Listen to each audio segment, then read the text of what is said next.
দর্শক, এই মুহূর্তে ময়মনসিংহ জেলাধীন ঈশ্বরগঞ্জ উপজেলায় আমরা দেখছি যে সন্ত্রাসী সংগঠন ইসকন নিষিদ্ধের দাবিতে কিন্তু জোরালো প্রতিবাদ চলছে। সারা দেশ কিন্তু আজকে জেগে উঠেছে। সেই সারা দেশের সাথে একাত্মতা পোষণ করে ঈশ্বরগঞ্জের ওলামায়ে কেরাম এবং তাওহীদি জনতা কিন্তু এই মুহূর্তে রাজপথে রয়েছে। আমরা যতটুকু জেনেছি যে তাদের মূল দাবি হলো ইসকন নামক যে সন্ত্রাসী সংগঠন রয়েছে সেটাকে নিষিদ্ধ করা।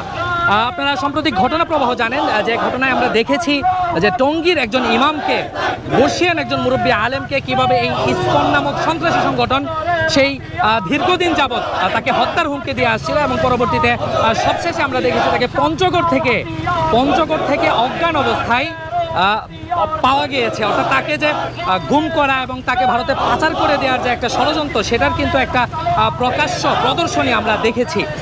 আর যদি বলি যে এই সময়টাতে এসে আমরা দেখছি যে হিন্দু ইসকনের সদস্যদের কর্তৃক মুসলিম মেয়েদের ধর্ষণের ঘটনাও ব্যাপকভাবে বৃদ্ধি পেয়েছে এবং একই সাথে আমরা যদি বলি যে চট্টগ্রামের সেই অ্যাডভোকেট আলিফ হত্যার ঘটনা, প্রকাশ্যে ইসকনের সদস্যরা সেখানে আলিফকে হত্যা করেছিল। এই ধরনের ভয়ানক অভিযোগ তাদের বিরুদ্ধে থাকার পরেও এখনো পর্যন্ত কেন সরকার এই সন্ত্রাসী সংগঠন, এই সন্ত্রাসী উগ্র সংগঠনকে কেন নিষিদ্ধ করছে না, সেটা নিয়ে কিন্তু এখানকার ওলামায়ে কেরাম ব্যাপকভাবে আশঙ্কা পোষণ করছে।